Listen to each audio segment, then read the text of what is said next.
Mr. Seekers, saat tim baru tiba di lokasi, kami melakukan pembuktian pra-syuting lewat metode Ghost Blitz Capture, yakni proses sesi foto gelap di lokasi.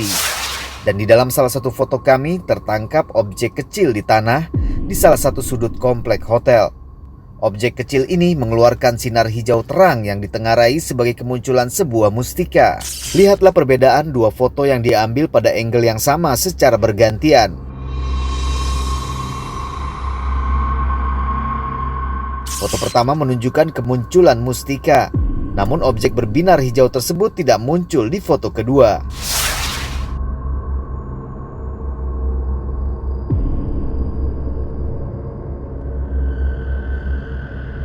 Keberadaan objek berbinar hijau ini lantas menjadi salah satu misi pembuktian Ki Pranalewu. Dan benar saja, para psikolog kondang ini mampu mewujudkan objek aneh bersinar hijau pada foto menjadi sebuah mustika yang nyata. Kencang banget sini nih.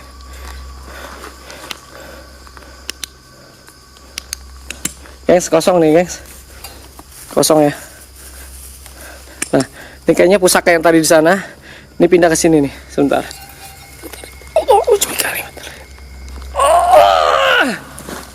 Nah, kelihatan? Nah, kelihatan nggak nih? Nih. Nih guys, pusaka ya guys, sebentar. Saya kecilin dulu lampunya. Siapa itu?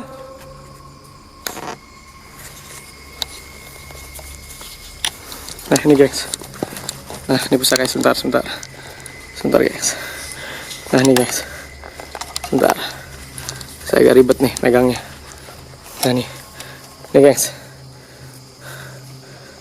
Nah, nih, kelihatan guys. Nah, ini nih, ada di sini. Hei, siapa itu? Nih guys, pusaka yang tadi saya lihat di sana. Ternyata ada di sini dia. Ini nih, pusakanya. Kalau gitu kita kembali ke base camp aja, gengs.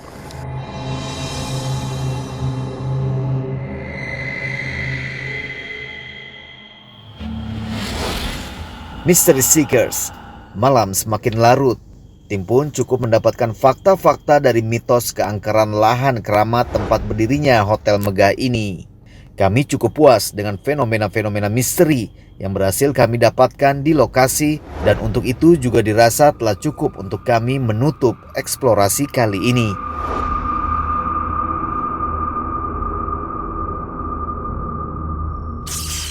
Ya, Mystery Seekers, kita udah sama Anggi, dan saya juga sudah mencoba melakukan penelusuran seorang diri ke seputaran gedung. Nah, kita akan tanya-tanya sebelum kita melihat capturean yang diambil oleh tim kabar misteri melalui kamera handphone. G, nah Ya, Ki. tadi kan kamu eksperimen pakai boneka pocong ya? Iya. Terus tidak terjadi apa-apa tuh. Nah, setelah itu ada beberapa fenomena suara kita juga sempat dengar di control room. Terus setelah itu mati. Nah, setelah itu kamu melakukan aktivitas apa aja di sana? Kita lanjut eksplorasi ke gedung yang sebelah, itu gedung meeting room. Oh, meeting room. Nah, di gedung meeting room itu kita sempet beberapa lama stay camp tanpa ada seorang pun di sana. Kita nggak tahu tuh, Ki, hasilnya apa tuh setelah stay camp itu. Sehabis stay camp kita lanjut ke eksplorasi lagi. Kita dari atas itu turun ke bawah. Nah, dari situ di pas hall-nya itu banyak banget. Jadi yang anehnya tuh setelah ditinggal itu interaksi malah banyak di atas.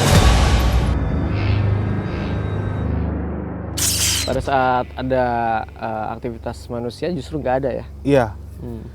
Nah, setelah ditinggal tuh banyak banget aktivitas, interaksi suara sih yang paling banyak.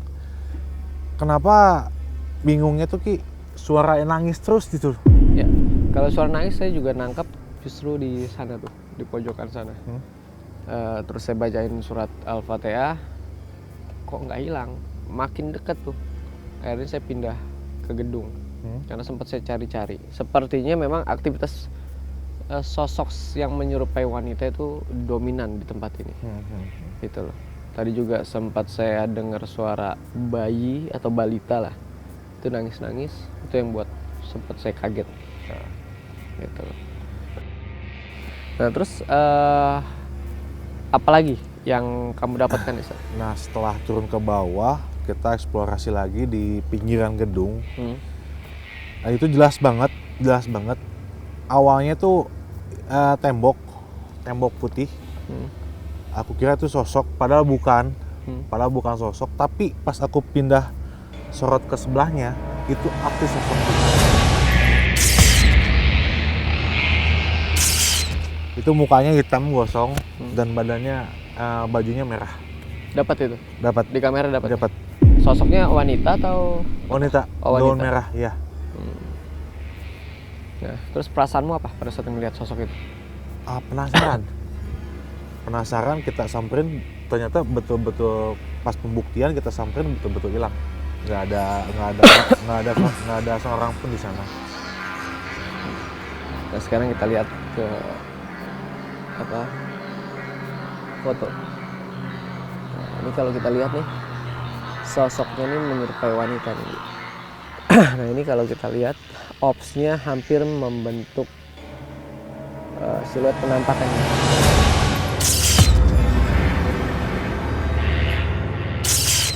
Nih ke atas putih, kesininya rambut nih. Kayak sosok cewek ya. Nah, sosok wanita dia. Sudah hampir mendekati ektoplasma dia. Nah, di sini saya ngelihat fenomena seperti pusaka. Nah, ngomongin pusaka, tadi sempat saya narik ini batu kolar tapi dalamnya batu juga, seperti batu koclak. Cuman yang uniknya dia menyerupai seperti bayi. Ini sosoknya didiamin oleh sosok apa Ki? Saya belum bisa ngebaca sampai sejauh sana ya, karena masih di dalam lingkungan sini. Jadi nanti bisa dihambarkan sama mereka. Yang jelas sepertinya kalau di zoom ini hijau kan warnanya. Nah di dalam batu kolar nih batunya berwarna hijau juga. Dia lebih besar batunya dibandingkan lubangnya, jadi nggak bisa keluar. Sosok pengganggu apa enggak nih Ki? Saya rasa sih iya. Pengganggu ya. Mungkin ya kalau warga sekitar sini sering mendapati sosok anak-anak, mungkin dari sini. Karena tadi sempat saya dengar suara balita dan ini bentuknya seperti bayi gitu. Mungkin bayi bajang, pusaka bayi bajang, tapi Allahu a'lam bishawab karena saya belum paham mengenai bayi bajang. Nah, ini sempat saya ngeliat di basement nih. Ini ada sosok nih, muka seperti lampir.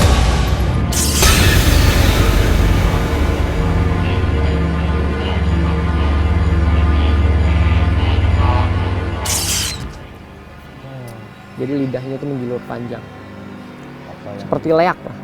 Bisa dibilang sosok wujud nenek-nenek ini nggak? Bisa dibilang seperti itu.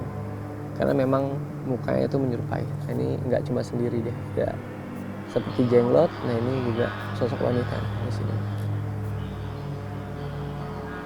Nah, ini juga mendekati kesempurnaan hampir sama.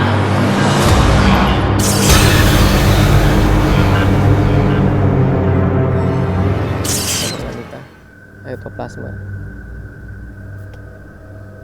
Di sini sudah sudah memvisualisasikan, cuma dia belum termanifest. Jadi masih antara alam lain dengan alam dunia. Nah, di sini ini perwujudan dari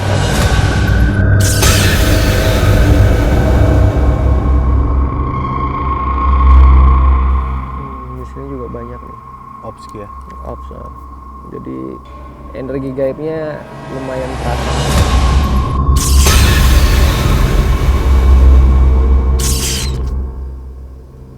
Ini juga ada beberapa ops.